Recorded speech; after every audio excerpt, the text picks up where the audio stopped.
林姿妙在今天下午呢是被宣判哦，这个判了有12年6个月的徒刑哦。那他表示说，台湾的司法呢是已经被政治绑架了，所以他还要继续的上诉哈。这个是我们在看到今天下午的时候宣判的哈，他这个涉贪的案件哈是依照了被这个贪污、图利、好财产来源不明好等罪，总共有3个，那判处12年6个月的徒刑，褫夺公权6年哈。依照了地方制度法哈，内政部表示说，林姿妙现在立刻就被停止县长的职务，是由副县长林茂盛来代理。那他今天呢受访的时候，早上的时候，因为那时候还没有宣判，他还说他自己是光明磊落，相信法律是公正的。但是下午的时候，立刻就宣判了啊。那林姿妙在首任县长任期就是因为涉入刚刚委员讲的罗东有一块土地免征100万元土地的增值税就让这样子遭到检方的起诉所以而且起诉是22年，这会不会有点？跟柯文哲一样，有一点就说这叫怎么样？没有那么的，有点不谋而合了。哦，逻辑有点类似，逻辑有点类似。柯文哲起诉也是28.5年。你看，接下来要2026年要地方选举了，所以就是开始一个一个要开刀了。我这个算小菜了，真是小菜。那后面还有主菜。因为他一审就超过10年嘛。对。一审10年，基本上就不能选举了。可是因为他现在是现任嘛，对，所以你就第一个停职，就跟高虹安一样嘛，就当代理了。那接下来民进党会不会发动罢免？他发动罢免，搞不好就立即由中央指派代理啊。你说发动罢免？因为现在副县长还是他自己的人啊，然后所以发动罢免之后，因为民进党要赢回宜兰啊，所以2025罢免把你干掉啊。那2026大选的时候，代理县长搞不好就是候选人啊。本来他们就要打这个算盘啊。所以这可能是高虹安也是啊，这可能是民进党的下一步。民进党本来就在想这个啊，每天都在梦这个啦。他们都有设定目标的，每天都在想这个。他们要拿，所以一个县市一个县市现在都在做规划就对了。他们设定要拿回的县市，就是宜兰、新竹市，还有一个就是新北市啦。所以新北侯友宜也要注意了。本来就是啊，新北市有多少土地、房地产的案子？对嘛，它有建设，当然就会有很多的这个变更啊什么的嘛。所以这个新北侯友宜这个早就传很久，那只是说他们要不要动手了？这个事实上很多人都知道是哪一块地了。那块地本来就有一些争议了。大家都知道，现在已经目标了。都知道啦。因为那个，如果说叫图利了，那还超过121亿了。所以案子更大，委员怎么看？风声鹤唳。风声鹤唳呀。选不赢就用法院来抄你。用东厂来抄你，用锦衣，不然苏巧慧凭什么胜选？以目前这个状态，民进党选得赢啊。我说新北了。对。你林右昌来，苏巧慧来，你选得赢川博啊？怎么可能嘛？我说一下我稍微知道一点内幕。对，这个是应该有一些策略的，有策略的。真的是国民党江山的守护者。因为傅昆萁一直在怀疑，为什么财划法在投票的时候，柯建铭不进场？没投。为什么？大家一直都没有解答，对不对？对。赵大也没进去个党纪处分啊。也没有。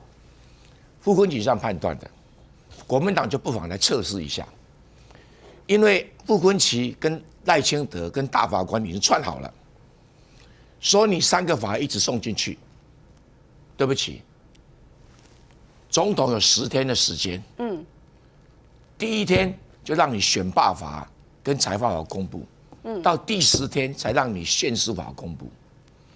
然后你选罢法跟财划法公布的时候，民进党就马上申请释宪，暂停命令。但是宪诉还没有公布，所以这个可以用哦。对，所以差别在哪里？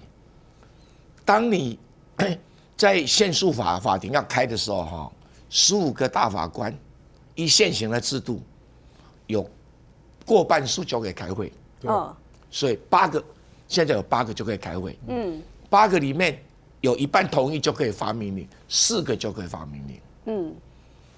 那请问你，民进党会不会把选罢法跟裁罚法暂停行使？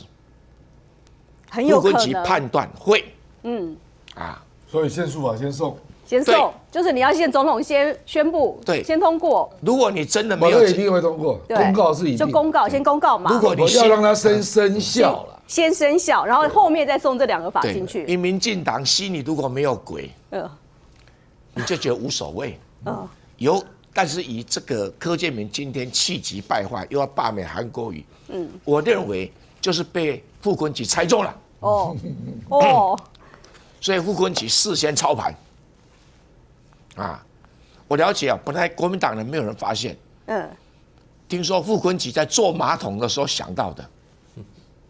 他说：“这家伙一定有鬼啊！以前我跟柯建铭打过麻将啊，这小子老是会出老千呐。他想到应该是这样，那国民党不妨测试他一下，一测果然就是这样子。所以宪诉法你一先公布，最后结果是什么？最后结果就是你宪诉法就必须要15个大法官里面。”你要多少人呢？要有10个法官，大法官才能开会，2/3才能开会。现在只有8个不能开会。